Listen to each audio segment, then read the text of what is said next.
বিসমিল্লাহির রহমানির রহিম। আসসালামু আলাইকুম। আমি কাজী ফারুক বাবুল বলছিলাম। দেশ বিদেশের অগণিত প্রিয় ভক্তদের জানাচ্ছি আন্তরিক অভিনন্দন এবং লাল বিজয়ের শুভেচ্ছা। লাখো শহীদের রক্তের বিনিময়ে আমরা অর্জন করেছি আমাদের এই বাংলাদেশ। বাংলাদেশ একটি স্বাধীন দেশ। সত্যি কি আমরা স্বাধীন? যে দেশে আমরা কথা বলতে পারি না, স্বাধীনভাবে চলতে পারি না, সত্য কথা বলতে গেলে, অন্যায়ের বিরুদ্ধে কিছু বলতে গেলে হয়ে যায় রাজাকার, হয়ে যায় যুদ্ধাপরাধী, হয়ে যায় দেশদ্রোহী।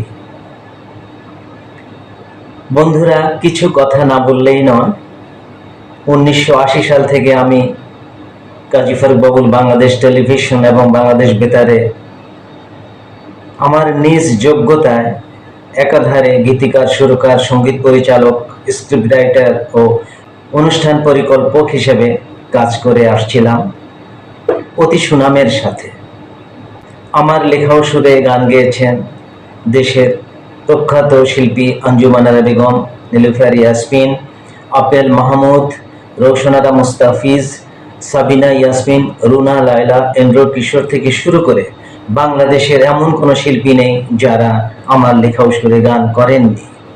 তাছাড়া বিশ্বনন্দিত শিল্পী আশা ভোসলে, হৈমন্তী শুক্লা, মাধুশ্রী, পামেলা জৈন ও যোজকে দিয়েও আমার লেখাও সুরে গান গাওয়ানোর সৌভাগ্য হয়েছে। পাশাপাশি বাংলাদেশ চলচ্চিত্রেও আমার কাজ করার সৌভাগ্য হয়েছে। আমি শহীদ প্রেসিডেন্ট জিয়াউর রহমানের শাসনামল দেখেছি 2 বার, এরশাদের শাসনামল দেখেছি। আমরা যারা রেডিও টিভিতে কাজ করছিলাম, সত্যিকার অর্থে আমাদের ভিতর কোনো ভেদাভেদ বা রাজনীতি ছিল না।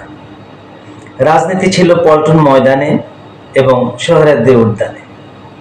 কিন্তু আওয়ামী সরকার তৎকালীন প্রথমবার ক্ষমতায় এসে রাজনীতি ঢোকালো রেডিও এবং টেলিভিশনে। তারা নিজেদের লোক ছাড়া কাউকে টিভিতে ঢুকতে দিত না। এই কার্যক্রম এমন ভয়াবহ রূপ ধারণ করলো, পরবর্তীতে ক্ষমতায় এসে টিভি ক্যান্টিনের টেবিল বয় থেকে শুরু করে বিএনপি গন্ধের কাউকে টিভিতে ঢোকা নিষেধ করে দিল। যে টিভি থেকে আমি কাজী ফারুক বাবুল আপনাদের চেনার মানুষ হয়েছি, আমার নাম আপনারা জেনেছেন, সেই টিভি ও রেডিও থেকে শুধুমাত্র শহীদ জিয়ার সৈনিক হওয়ার কারণে আমাকে 16টি বছর টিভি থেকে ঢুকতে দেয়নি এই স্বৈরশাসক। একমাত্র টেলিভিশনের উপর ভর করে যে আমি জীবনযাপন করছিলাম। জগন্নাথ বিশ্ববিদ্যালয় কলেজে অধ্যয়নরত অবস্থায় আমি বাংলাদেশ টেলিভিশনে অনুষ্ঠান সহযোগী হিসেবে কাজ করার পাশাপাশি বিভিন্ন অনুষ্ঠানে সম্পৃক্ত হয়ে যেটুকু পারিশ্রমিক পেতাম তা দিয়ে আমার সংসার চালাতাম। টেলিভিশন থেকে আমাকে শুধু বিতাড়িত করেনি, তারা আমাকে আমার বিরুদ্ধে মিথ্যে মামলা দিয়ে 74 সালের বিশেষ ক্ষমতা আইনে আমাকে আটক করে রিমান্ডে নির্যাতন করে এবং কারাগারে প্রেরণ করে। এক মামলার বেল হলে আমাকে আরেকটি মামলা দিয়ে পরপর 6টি মামলায় 6 মাস ঢাকা কেন্দ্রীয় কারাগারে আমাকে বন্দী করে রাখে এই জালিম সরকার। এমনকি আমাকে ডিটেনশন, আমাকে রিমান্ডে নিয়ে তারা পাশবিক নির্যাতন করে। একজন গীতিকার যার হাতে থাকে কলম, যার প্রাণে থাকে সুর, তাকে মিথ্যে অস্ত্র মামলা দিয়ে সন্ত্রাসীর মামলায় কারাবরণ করতে হয়েছে। এই জালিম সরকার শুধু আমাকে নয়, দেশের অনেক আলেম, বুদ্ধিজীবী, লেখক, সাংবাদিক, ডাক্তার সহ বিভিন্ন পেশার গুণী মানুষকে দেশ ছাড়া করিয়েছে বিনা দোষে, বিনা অপরাধে, শুধুমাত্র তাদের মতের বিরুদ্ধে থাকায়। জেল থেকে বের হয়ে স্বাভাবিক জীবনযাপন করছিলাম আমি।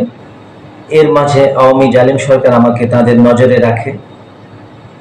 বৈষম্য বিরোধী 6 ছাত্রের মতো আমাকেও ভয়ভীতি দেখিয়ে, প্রাণনাশের হুমকি দেখিয়ে আমার দ্বারা হাসিনার গুণগানের গান লিখায় এবং তাদের প্রাণনাশের ভয়ে খুনি হাসিনা ও আরো কিছু গান লিখতে আমি বাধ্য হই। জালিম স্বৈরশাসক হাসিনা আমাকে দিয়ে গান লেখালেও দেশের সমস্ত সুযোগ সুবিধা থেকে আমাকে বঞ্চিত করে রাখে। রেডিও টিভির ইনকাম বন্ধের পর উপায় না পেয়ে বাঁচার তাগিদে আমি হই একজন হোমিও ডাক্তার। হতে চেয়েছি গীতিকার, সুরকার, হয়েছি আমি হোমিও ডাক্তার। ছাত্র বৈষম্য আন্দোলনকে আমি স্যালুট জানাই। একমাত্র তোমরাই পেরেছো এই জালিম সরকারকে উৎখাত করতে, তোমাদের সৎ সাহস এবং শক্তি দিয়ে। তোমাদের শক্তির কাছে হার মেনেছে জালিম সরকারের যত রকমের অবৈধ শক্তি। কোমলমতি শিশু, আবাল বৃদ্ধ বনিতা, অগণিত রক্তে রঞ্জিত লাশের বিনিময়ে আজ বাংলাদেশ আবার নতুন করে স্বাধীন হলো। আমি শহীদ বীর শ্রেষ্ঠ আবু সাইদ মুগ্ধ সহ সকল বীর শহীদদের জানাই বিনম্র শ্রদ্ধাঞ্জলি। তোমাদের শত শত তাজা প্রাণের বিনিময়ে আমরা অর্জন করেছি লাল রক্তের স্বাধীনতা। বাংলাদেশ আজ লালে লাল, আকাশ লাল, বাতাস লাল। বাংলাদেশ আজ হলো লাল, রক্তে লাল, লালে লাল। তোমরা হারিয়ে যাওনি, তোমরা আমাদের মাঝে বেঁচে থাকবে চিরকাল। তোমাদের স্মৃতি থাকবে অমলিন, চির অম্লান। আসুন সমস্ত ভেদাভেদ ভুলে বাংলাদেশটাকে আমরা সন্ত্রাসমুক্ত বাংলাদেশের পাশাপাশি একটি স্বনির্ভর বাংলাদেশ হিসেবে গড়ে তুলি। এই হোক আমাদের অঙ্গীকার। বাংলাদেশ জিন্দাবাদ।